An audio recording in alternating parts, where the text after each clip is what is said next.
Well, good afternoon. For many years, many of you didn't even want to hear what your home was worth.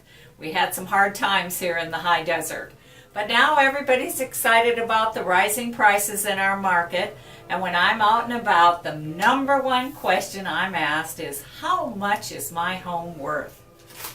Well, let's take a look today how we arrive at that answer. There are three main factors, of course, that go into determining it. Where is your home located? What condition is your home? Have you done lots of upgrades, added a lot of features? And of course, what is the competition in your particular price range and neighborhood?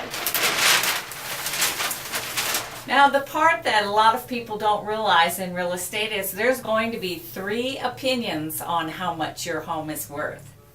The first one, of course, is the seller. The owner of the home always loves their home, and they're going to work with the realtor to determine the listing price. Then we have the buyer, who is coming to make an offer on your home, and they're going to help determine what is the actual selling price or market price. And lastly, on almost 90% of our transactions, we're going to have an appraiser involved because the bank is not going to loan you money if they don't think the home you're buying is worth the price you're paying. So we're going to have an appraised value. So one of the first steps in the process is going to be the seller working with the realtor.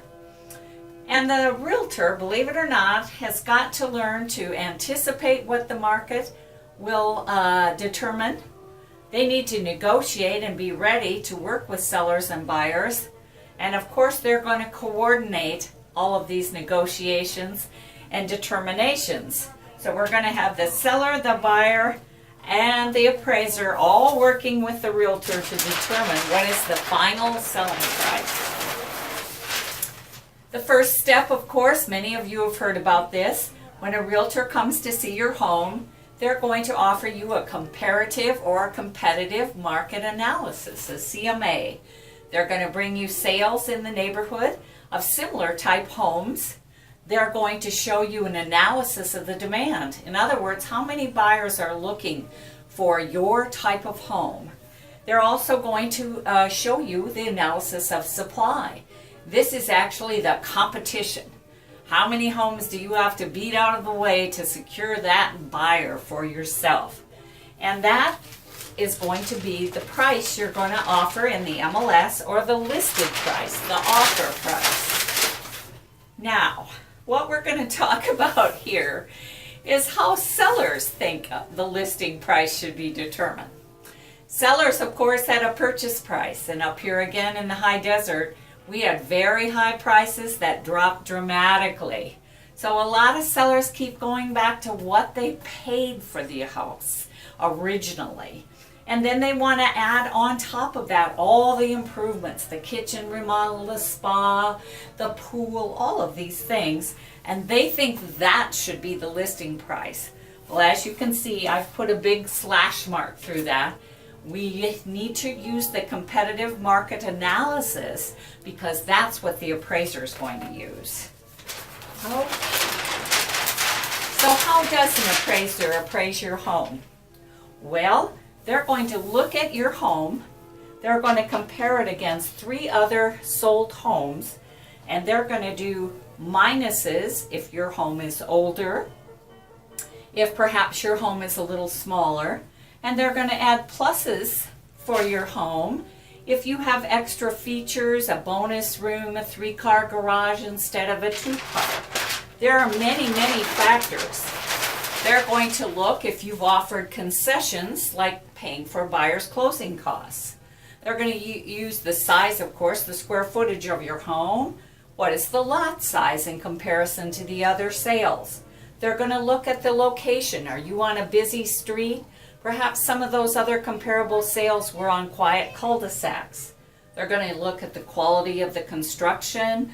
They're going to look at the age of your home, the functional utility, and then, boy, something that always comes up.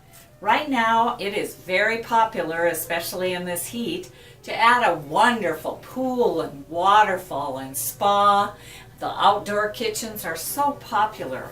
But I need to caution you, an appraiser is going to give you a fraction of the value that you have spent to create this outdoor paradise. So you might have spent $50,000, $60,000. An appraiser probably will give you a credit for $15,000. So that goes in.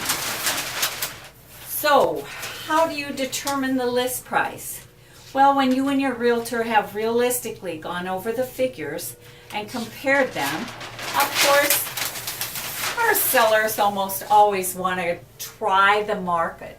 In other words, they want to try the highest possible listing price in the range recommended by the agent. Well, this can work. Sometimes we find a buyer that falls in love with your home and they're willing to pay that extra money above the appraisal. But very often, starting at a high price will just lead to very frustrated sellers and people being very angry with their realtor. One way to decide if your listing price is too high is looking at the number of buyers, the number of homes, how many of these homes are selling, and then of course if you try it and you're not getting any showings and you're not getting any offers and you've been on the market now for 3 or 4 weeks, your price is too high. We have a pretty strong market this summer. And so if you're not getting any action on your listing, you probably need to sit down with your realtor again and take a look. What you don't want to have happen is to stay at that high price and not get any activity, and pretty soon those days on market start to add up. And people will look to go show their buyers and they'll say, oh, there must be something wrong with that home. It's been on the market for 2 or 3 months and nobody's bought it. So again, be prepared throughout the listing to analyze that price, and don't be afraid to aggressively bring it down if you've tried a higher price and it's just not working out for you. There's a saying in real estate, and I think it's true, everyone wants to be everyone's first love, second wife, and third realtor. And that came about because so often it takes a couple times before sellers get realistic about the market price. Hope this helped you today. Have a great summer. Stay cool.